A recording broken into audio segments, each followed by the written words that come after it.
faz o ritual de cura.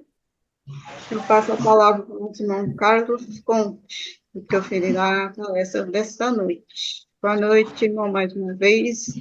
Boa Gratidão noite. pela sua presença, pela Obrigado. sua contribuição. Bom, então, boa noite a todos os irmãos, a todas as irmãs presentes nessa reunião de hoje, né?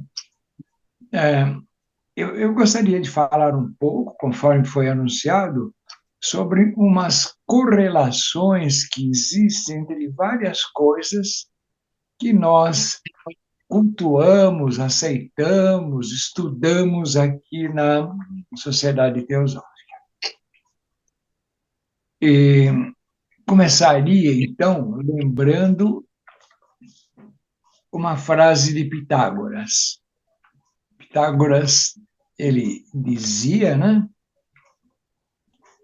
Homem, conhece-te a ti mesmo, e assim conhecerás os deuses e o universo.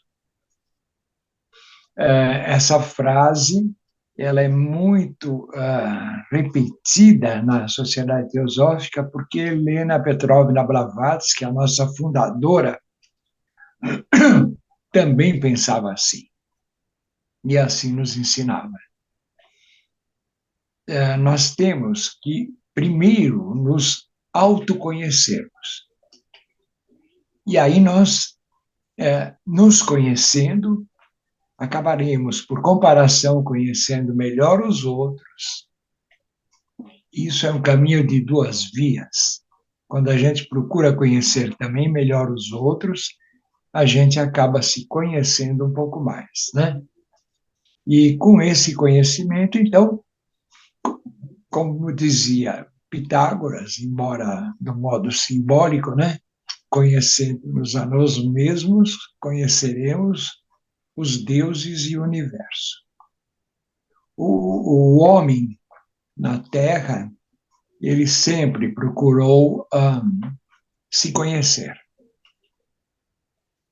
Eu lembraria aqui apenas um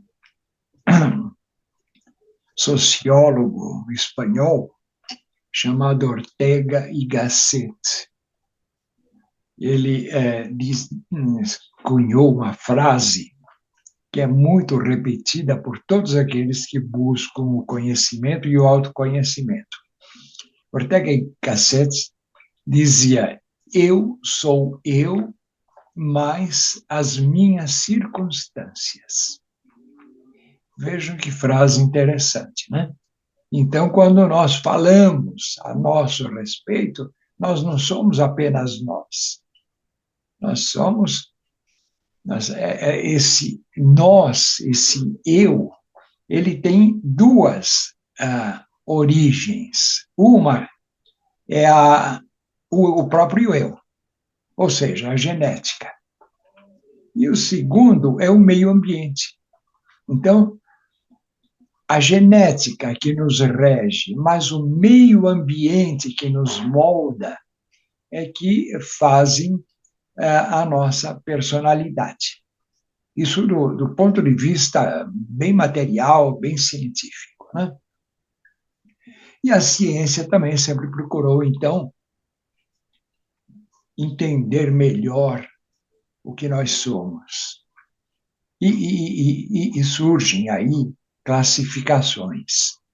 Então, a psicologia nos classifica, por exemplo, entre introvertidos e extrovertidos, dois tipos humanos bastante característicos, dos quais até a Samira poderia uma hora falar com mais profundidade, né?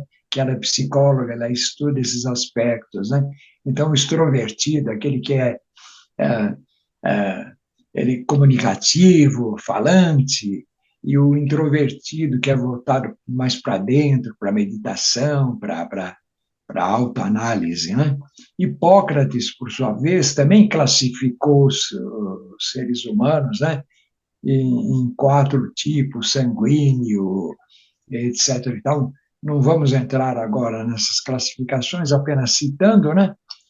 E surgem, mais recentemente, então, testes que tentam medir a capacidade humana, e é um modo de classificar as pessoas, os testes de inteligência, né, chamados QI, quociente de inteligência, que, na verdade, não testam a personalidade, mas apenas alguns aspectos da personalidade. Por exemplo, um teste de inteligência, de QI, ele vai testar a sua capacidade de raciocínio, de lógica, apenas isso.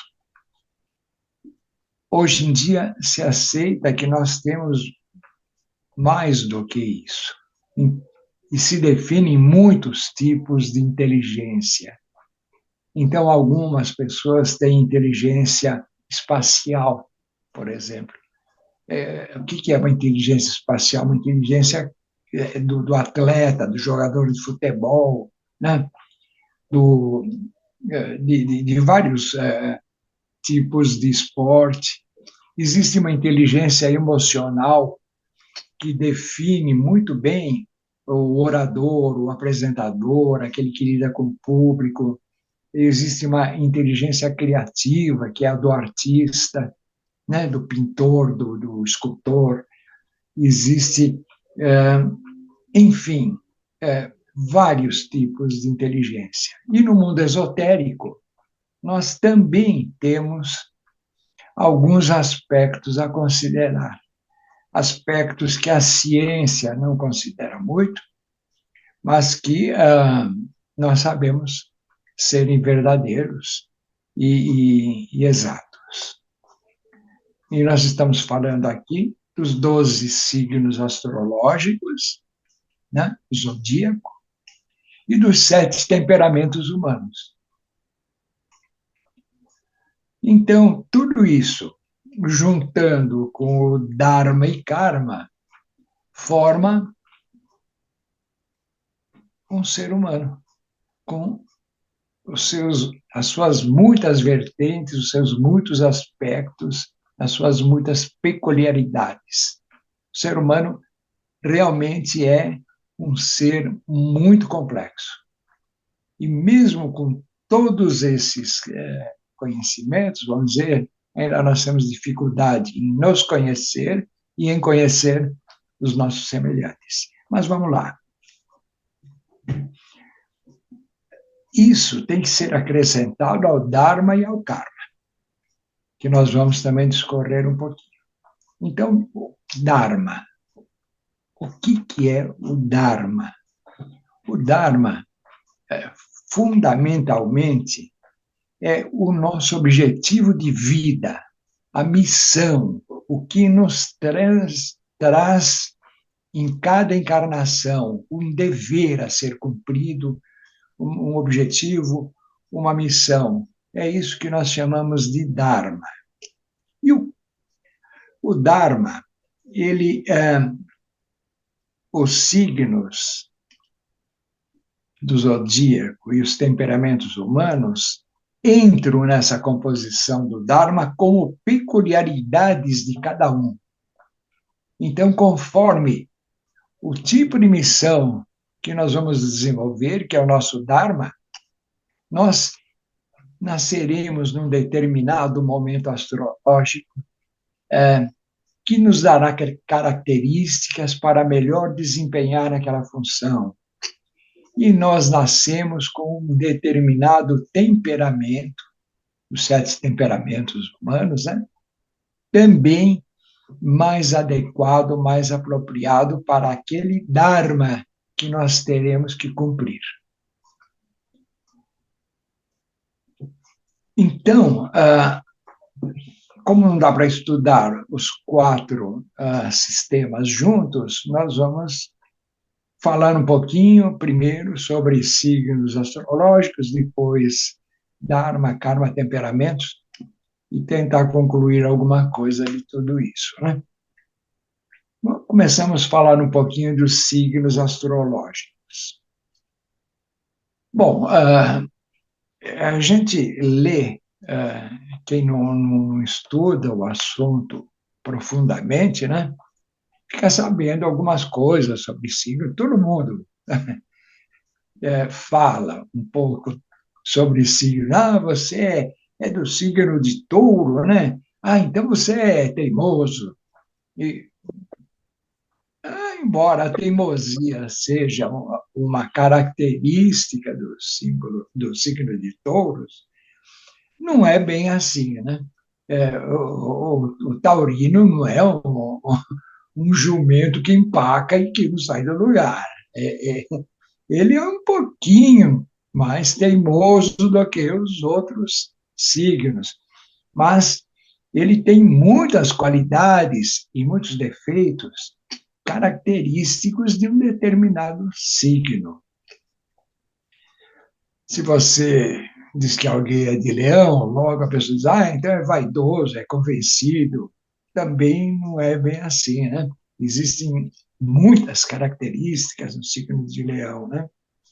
Em linhas gerais, nós temos que ver que o signo também ele está fracionado em diversos outros fatores. Tem o ascendente, tem as datas de nascimento, as horas, o local de nascimento, tem uma série enorme de influências, né? Que são mostradas no mapa. Você vê a complexidade só desse aspecto que é o do signo, né? É preciso um estudo e um mapa astral para tentar definir algumas características da personalidade de cada um dos 12 signos. E mesmo assim, o signo ele não determina, ele apenas influencia.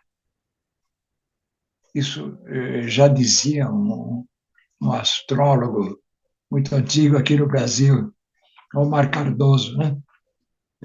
Ele sempre se batia nessa tecla que signo não é determinante, ele influencia. E,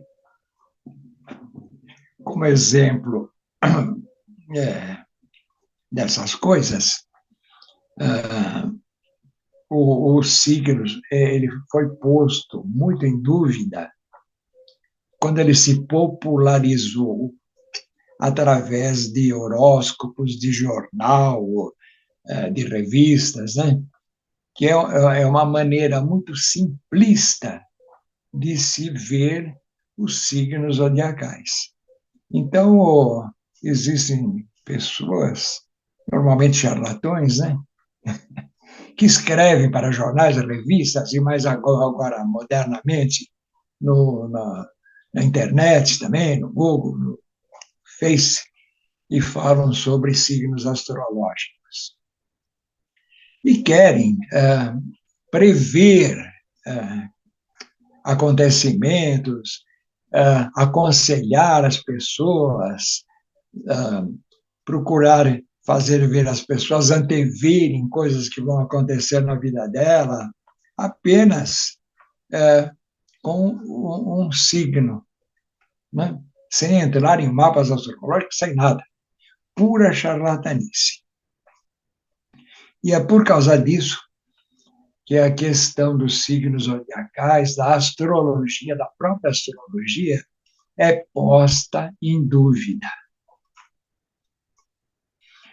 Um escritor, há algum tempo atrás, ele tentando combater esse conhecimento, né, dos signos astrológicos, ele afirmava: no dia 15 de agosto de 1779, nasceram 20 mil pessoas na França, mas apenas um foi Napoleão. Num primeiro momento, parece até verdade, né? Então é bobagem esse negócio de signo, né? Se naquele dia, comprovadamente, nasceram 20 mil pessoas na França, um foi Napoleão, os outros não foram nada, então como é que Qual a influência do signo aí? E ele estava certo, esse escritor. Se considerarmos apenas o dia do nascimento, como fazem os horóscopos de revistas e jornais, os charlatões, sem se aprofundar no tema, fica uma bobagem. Agora, o astrólogo sério, profissional ou não, ele vai a fundo numa análise que pode demorar dias ou semanas para chegar a algumas conclusões. Que é o que a gente tem visto aqui com as palestras da Joara Kank, né? Salvador, né? Que também é astrólogo, né? E outros, né? Antônio Carlos Jorge, e todos eles astrólogos sérios. Então, a astrologia realmente tem uma influência e muito forte na composição da nossa personalidade.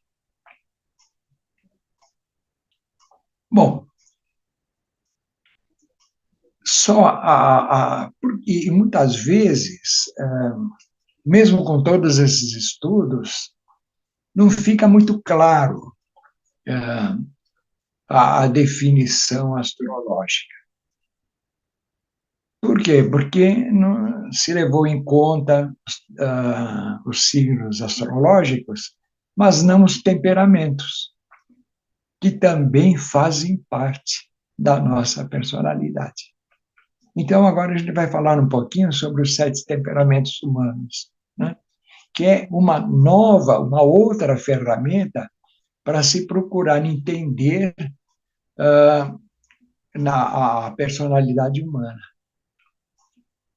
Os 7 temperamentos humanos, ele é um conhecimento, segundo Helena Petrovna Blavatsky, era um conhecimento secreto dos Brahmanes. E por que seria secreto? Secreto porque todo conhecimento ele envolve poder. Quem conhece tem mais poder. E os Brahmanes, que eram os poderosos, aqueles que determinavam os destinos da Índia, eles então mantinham em segredo esse conhecimento, que foi divulgado justamente por Blavatsky e alguns de seus primeiros seguidores e estudiosos de teosofia, né?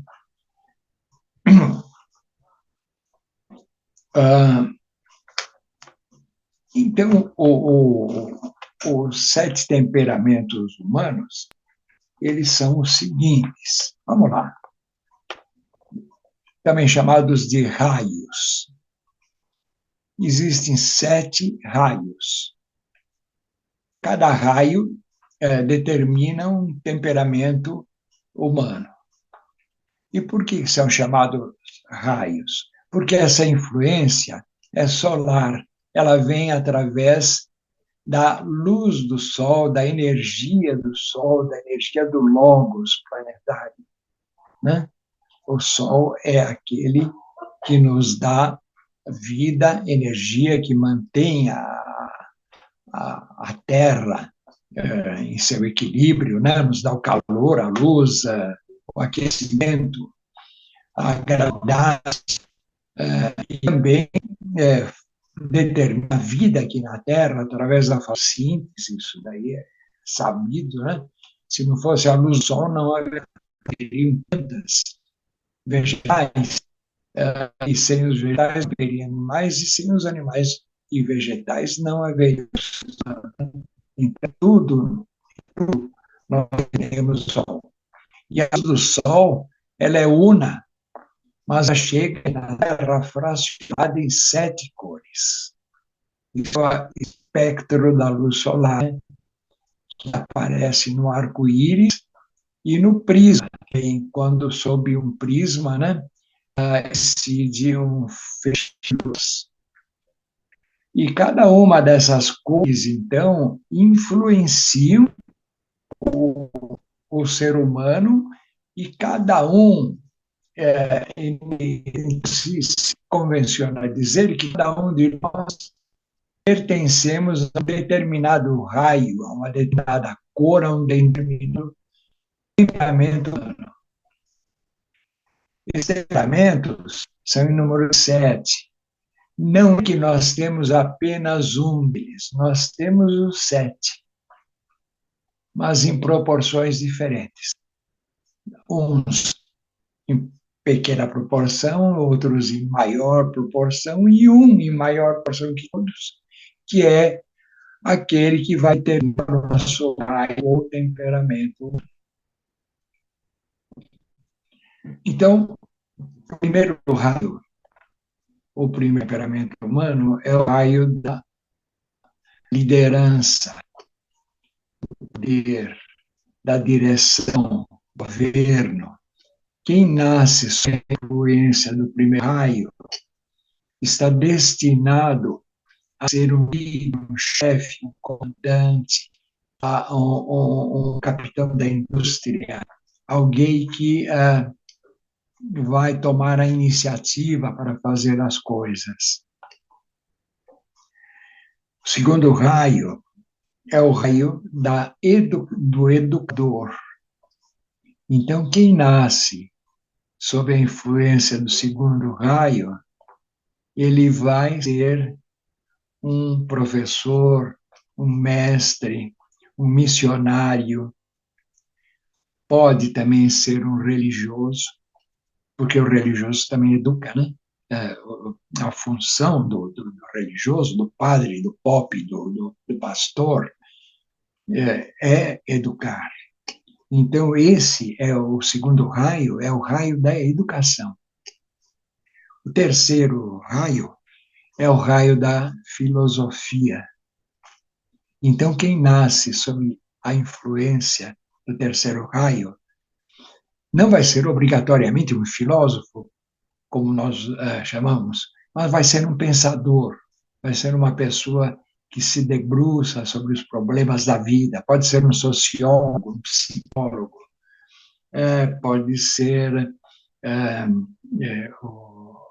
várias coisas ligadas a se aprofundar no questionamento da vida. Eu acho que até um psicólogo também ele pertence ao terceiro raio. Não sei se a Samira concorda com isso ou não.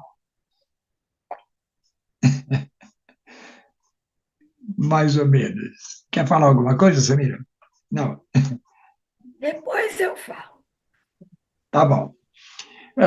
O quarto raio, vamos pular um pouquinho o quarto raio, vamos para o quinto. Depois, por último, eu falo do quarto. O quinto raio, ao contrário do terceiro, que é do filósofo, é o raio do cientista.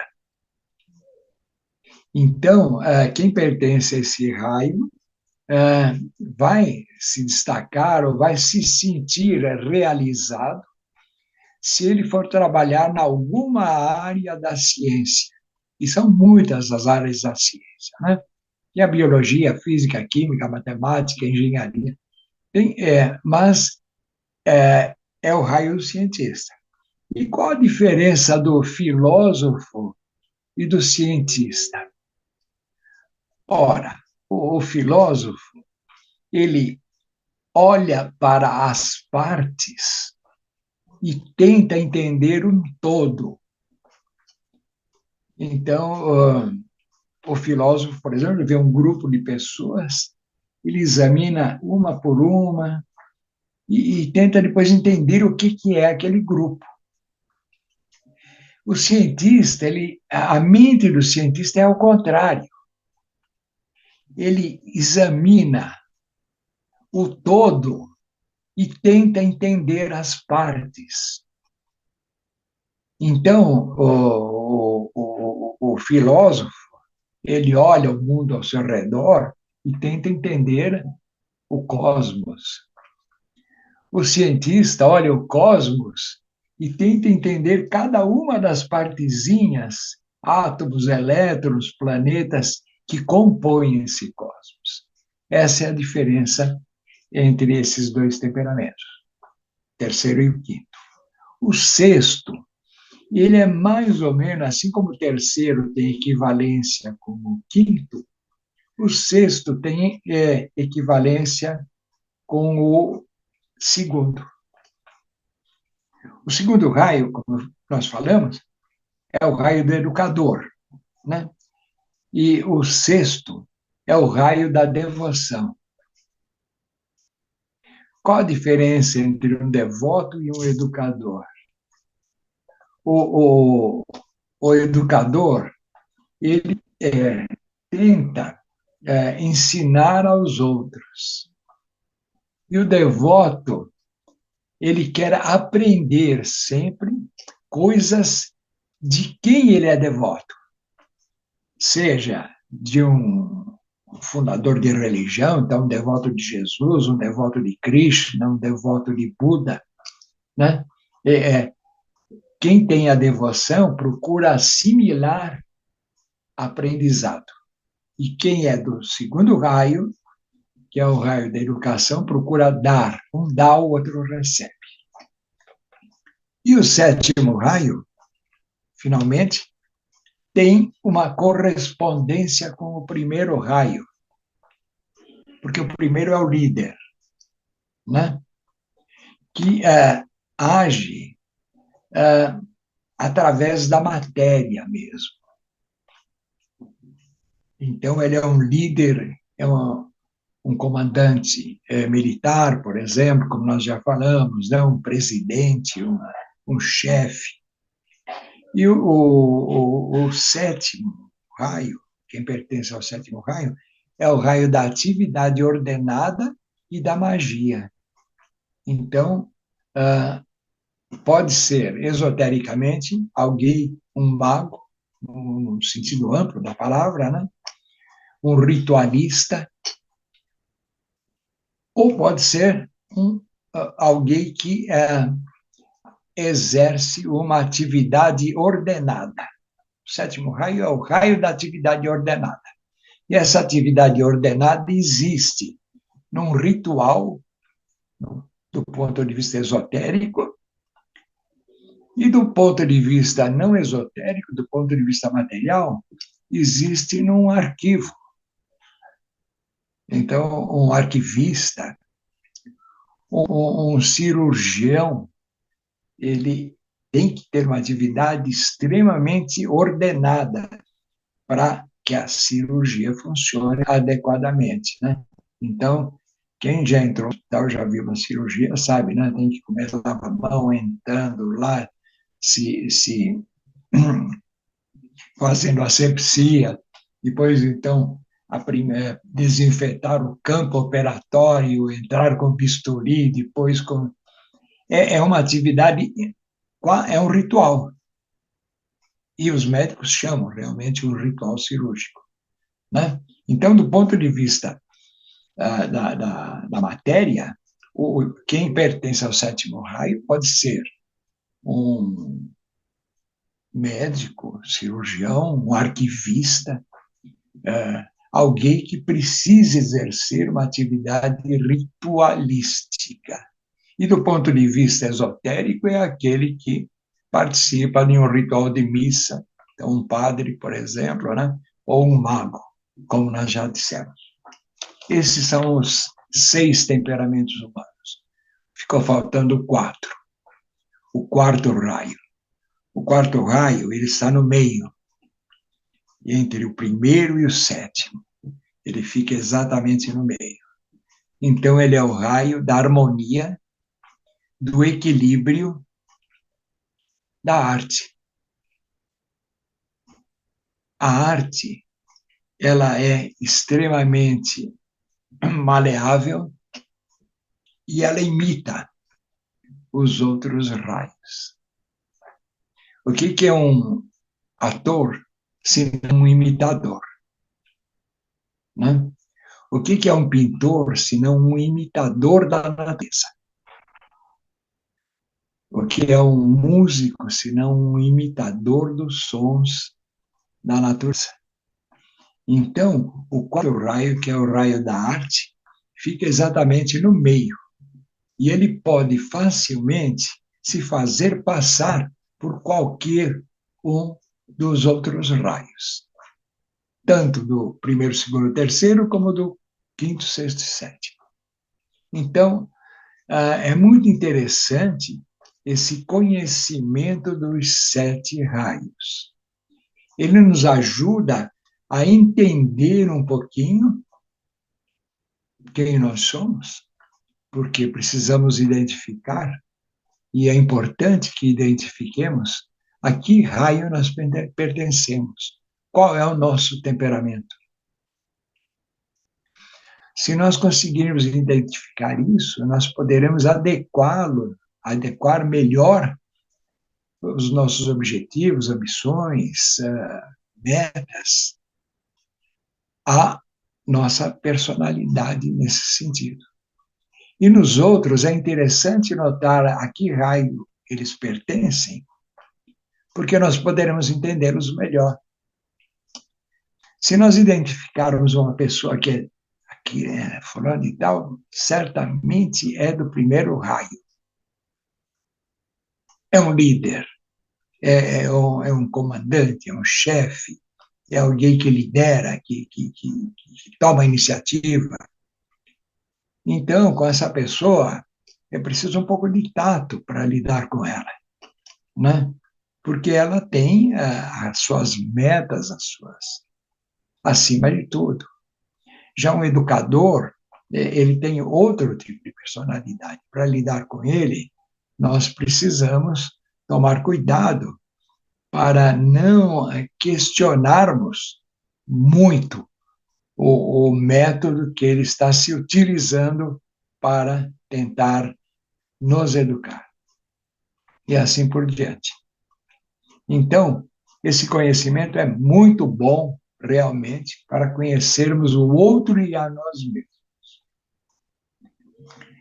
Ainda a respeito dos 7 raios, né? A gente poderia falar muitas outras coisas, mas eu quero deixar aqui só o nome. Existem 3 ou 4 livros publicados, eu acho que no mundo, sobre os 7 raios ou 7 temperamentos humanos. E a gente pode encontrá-los na editora Pensamento e na editora Teosófica. Então, um desses livros é de Vanderleeuw, se chama O Fogo Criador. Tem, inclusive, aí no Instituto Pitágoras, à venda, naquelas estantes.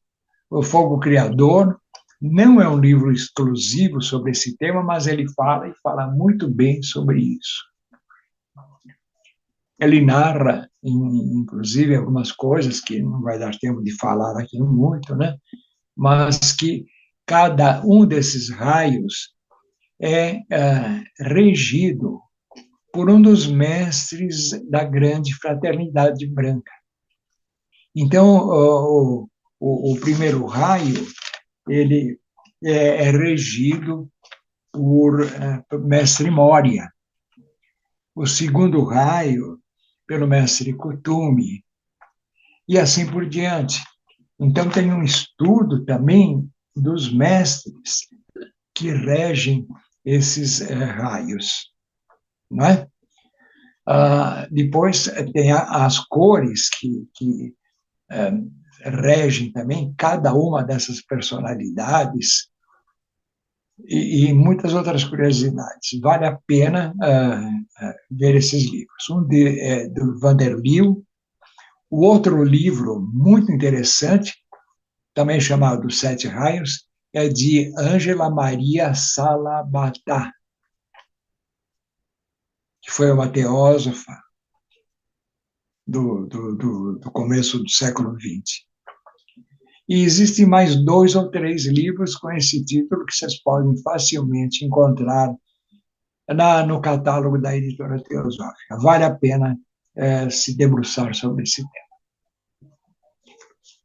Bom, como nós temos que falar mais coisas ainda, eu vou parar de falar sobre os 7 temperamentos, né? E entrar na questão do Dharma. Então, Dharma, por definição, a palavra em sânscrito significa, você está ouvindo? Está oscilando aqui a internet.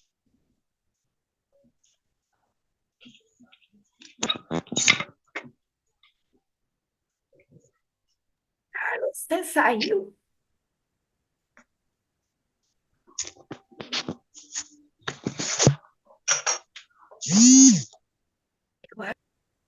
Eu,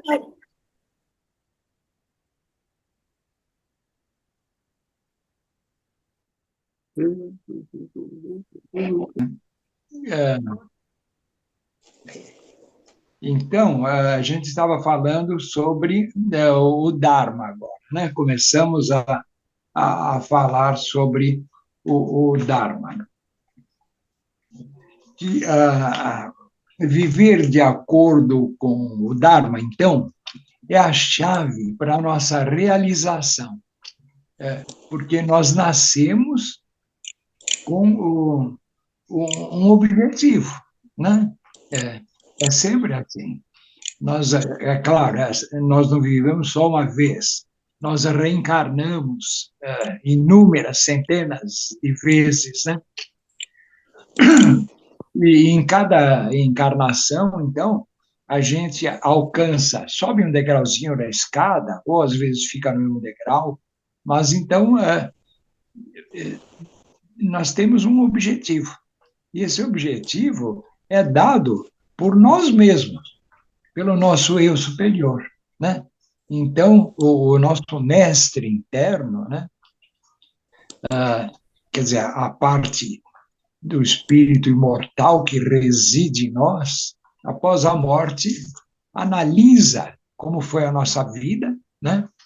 É aquela famosa visão cinematográfica que as pessoas têm quando morrem, né? De a vida passa em poucos instantes, e aí o mestre espiritual, que somos nós mesmos, né, determina o que deu certo, o que deu errado, o que vai ser preciso fazer para melhorar, para progredir, para evoluir. E essas determinações são aquilo que nós chamamos de o nosso Dharma. Então, o Dharma, ele é o objetivo. E o karma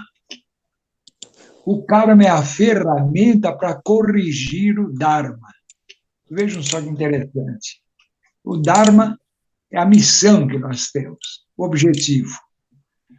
E esse objetivo, ele sofre ajustes com uma ferramenta chamada karma, que te dá o retorno daquilo que o karma é o feedback daquilo que nós estamos fazendo, certo? Então, conforme nós agimos, tem uma reação, e essa reação é o próprio feedback, né? Que, em última análise, não está lá o karma para nos castigar nem para premiar, é para fazer ajustes na nossa evolução. O Dharma, então, é a natureza interna comandando a natureza externa. É a missão. E missão é sempre realizar alguma coisa que ainda não existe. Isso consiste a palavra missão. Então, eu me lembro aqui, falando de Dharma e Karma agora, né, de uma frase muito bonita de Humberto Roden.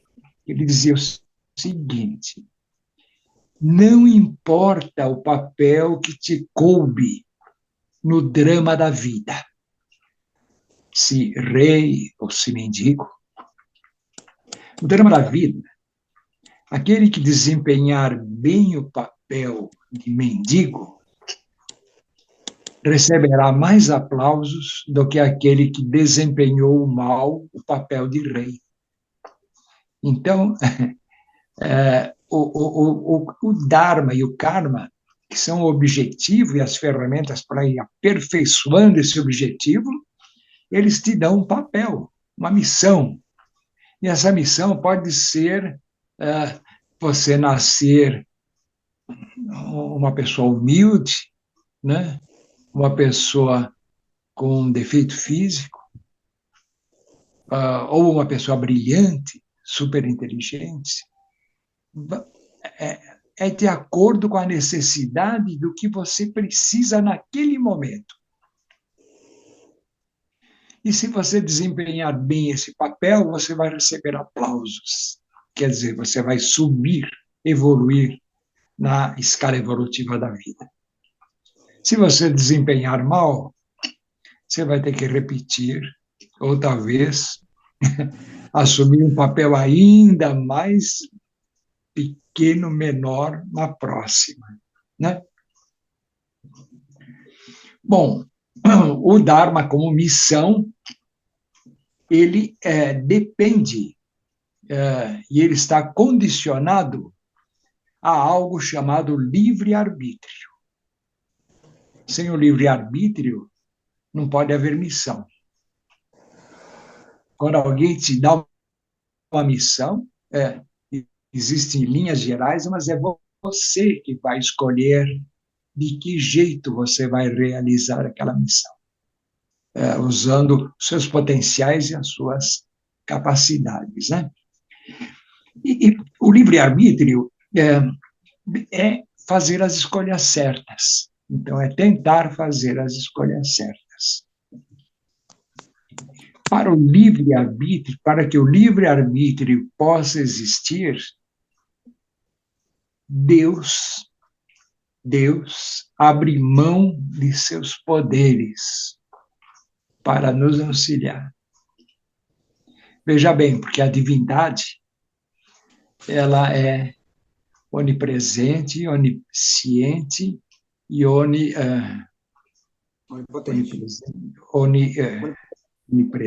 onisciente onipotente. E onipotente. Obrigado. Então, mas para que você possa ter escolhas, ter o livre-arbítrio, a divindade tem que abrir mão de sua onisciência. Porque senão é ela que vai determinar o que você vai fazer, né? Ela tem que abrir mão também de sua onipotência. Você pode, com o livre-arbítrio, fazer coisas erradas. E a divindade aceita esse erro. Então, é muito interessante esses aspectos aí de nós relacionados com a divindade, né? Dizem que nenhuma folha cai do céu sem que seja feita pela vontade de Deus, né? Então, isso daí vale realmente para o reino mineral e vegetal e animal. Para o reino humano, não é bem assim. A nossa vontade, o nosso livre-arbítrio é que vai determinar as coisas. Deus abre mão da sua onipotência, da sua onisciência, da sua onipresença, até para que nós possamos agir livremente, né? É claro que esse livre-arbítrio que nós temos não é total, e nem poderia ser, né? Ele é parcial, é muito pequeno, mas é um livre-arbítrio, é a possibilidade de escolhas. Embora ele seja limitado por uma enorme gama de imposições. Essas imposições são aquilo que nós falamos no começo: ou as circunstâncias. Então, você, embora tenha livre-arbítrio para fazer suas escolhas, você não tem livre-arbítrio para determinar o seu sexo, o seu local de nascimento, a sua filiação. Você não tem liberdade para determinar nem a sua genética, as doenças a que você estará sujeito ou as doenças que fatalmente te encontrarão no caminho da sua vida. Então, nós não escolhemos também a classe social onde nós nascemos, a nossa cor, tudo isso é imposto pelo karma. É o karma que determina todas essas coisas. Mas nós temos escolhas.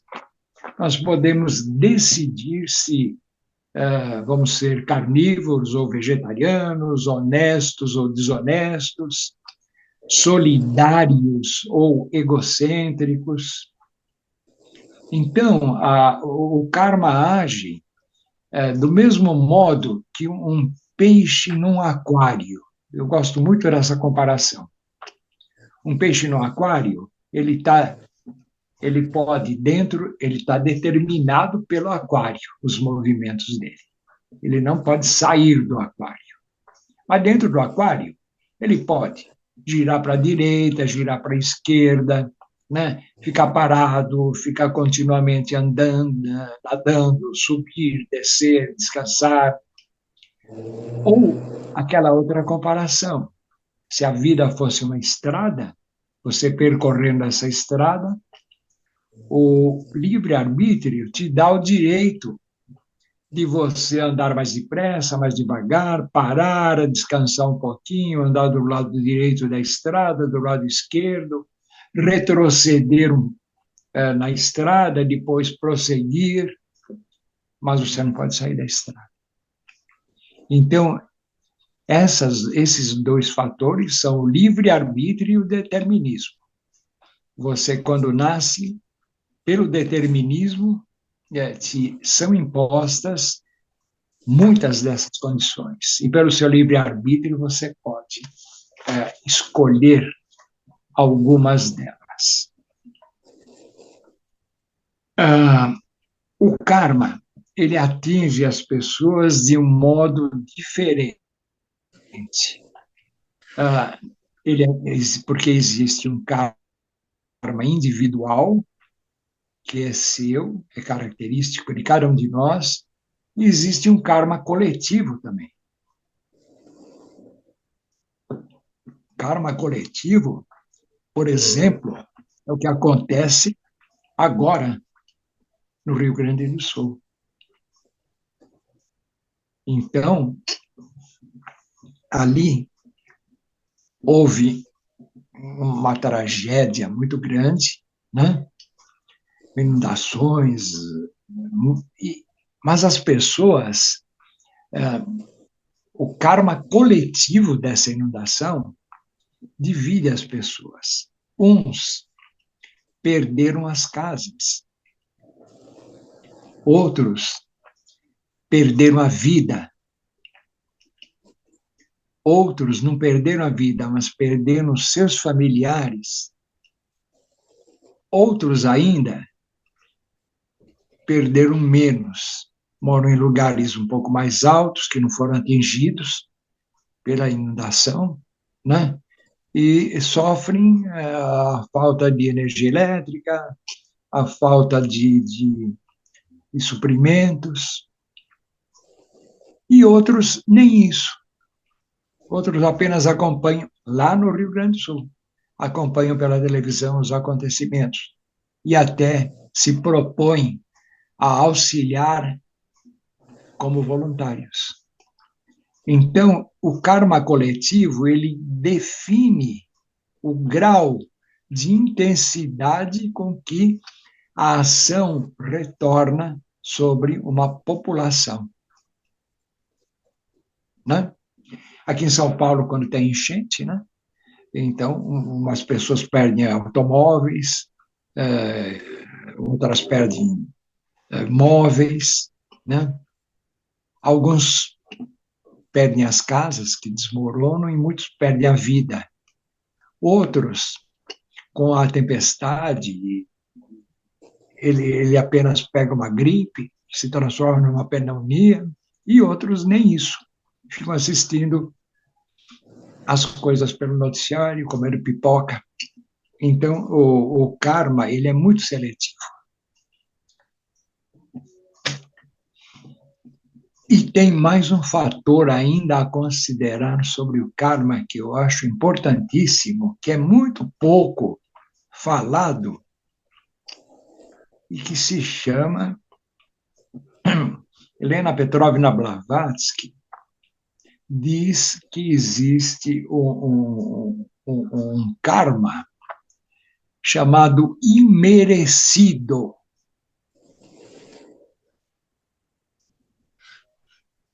É outro aspecto do karma e dos mais interessantes. Porque, veja bem, se nós temos o livre-arbítrio, todos nós temos o livre-arbítrio, então eu tenho o meu livre-arbítrio, aí eu saio na rua e resolvo assaltar alguém, eu sou um assaltante. E eu vou lá armado e tento assaltar alguém e dou um tiro à pessoa e mato a pessoa. Pode ser, veja bem, isso ninguém sabe, pode ser que isso estava determinado pelo meu ou pelo karma daquela pessoa. Mas pode ser também um karma imerecido daquele que recebeu o tiro. Ele não estava programado no dharma dele, na vida dele, morrer desse jeito. Mas devido ao meu livre-arbítrio, ele teve um karma imerecido. E então os senhores do karma, numa próxima encarnação, vão ajustar essas coisas, dando a ele uma recompensa kármica. Por isso que às vezes a gente vê pessoas que dizem, nossa, como esse cara é sortudo, né? Para ele tudo dá certo, né? Ele está tendo uma recompensa kármica por ter sofrido um karma imerecido. Então, tudo isso daí não é automático. Existem os lipikas. Helena Petrovna Blavatsky fala na Doutrina Secreta sobre os senhores do karma, chamado lipikas. Isso é uma administração. Eu achava muito difícil, há 20 ou 30 anos atrás, quando eu me debruçava sobre esses temas, precisa ter uma capacidade para administrar isso daí. Mas depois que eu vejo a inteligência artificial agora, o Google, tudo mais, digo, nossa, é possível.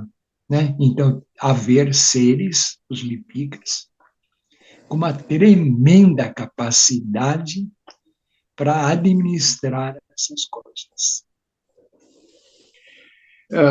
O problema é sempre muito complexo. O mestre Kutumi, ele diz, numa de suas cartas, que ele estudou o karma durante 26 anos e, mesmo assim, não aprendeu tudo. Imaginem nós, né? Então, eu só queria falar ainda com respeito do Dharma, né? Que o Dharma é o responsável também, entre outras coisas, por dividir as pessoas em grupos sociais.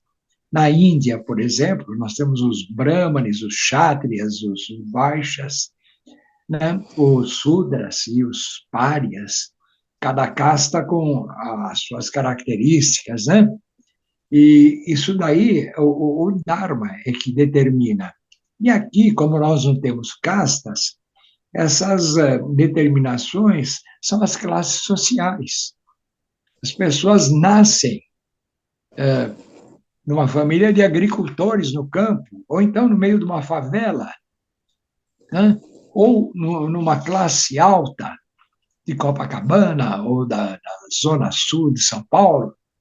Então, isso daí também é determinado pelo Dharma, né? Por fim, para terminar, eu gostaria de também lembrar que os mestres da sabedoria, né, os nossos mestres, eles podem agir por inspiração aqui na Terra, inspirando as pessoas.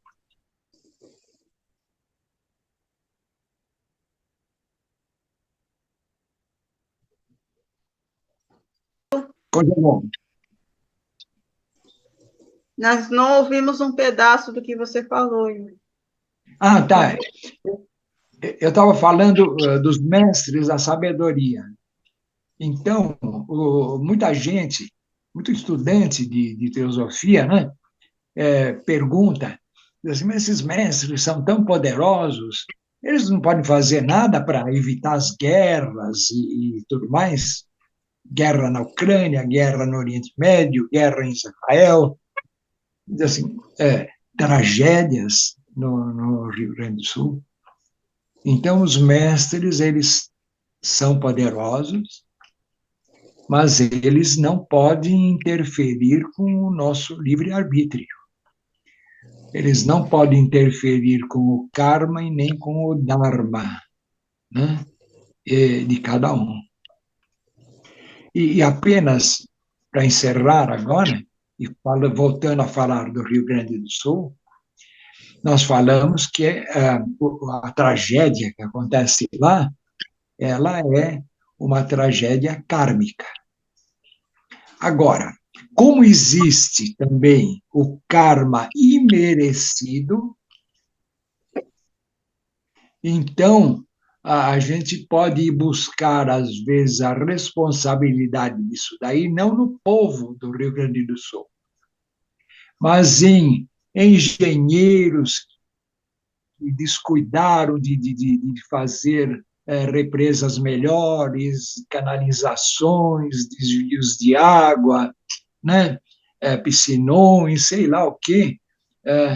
Então, que descuidaram dessa parte, políticos que, porventura, deixaram de aplicar dinheiro nessa área porque não dá voto.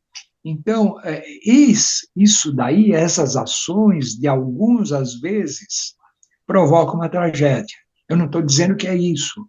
Eu estou dizendo que pode ser isso, né?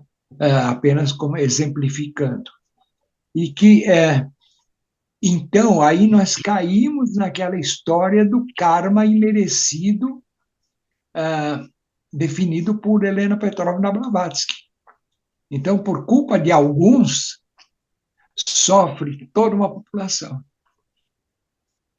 E essa população, sofrendo, agora será compensada futuramente, talvez em outras reencarnações. Então, por isso que é difícil entender, às vezes, esse mundo, porque existem explicações para tudo, mas elas são tão complexas que fogem um pouquinho do nosso alcance, né? E a gente deve procurar entendê-las melhor para entender melhor a vida. E não se revoltar tanto, às vezes, e dizer que Deus é injusto por causar inundações e tragédias e guerras. Isso se aplica ao Oriente Médio, a Israel, à Rússia, à Ucrânia, a tudo. A gente precisa tentar compreender todos esses fenômenos à luz dessas 4 coisas, principalmente: karma, dharma, signos astrológicos, os zodiacais, né? E temperamentos humanos. É por aí. Então, eu acho que eu encerro por aqui. Peço desculpas por ter saído do ar um monte de tempo aí e fico à disposição para se alguém quiser fazer alguma pergunta ou não. Gratidão, excelente explanação, muito boas analogias, muito rica para a gente refletir, né? E pensar, né? Até como que o temperamento humano pode influenciar tantas, né, tantos acontecimentos e a gente às vezes nem se dá conta, né?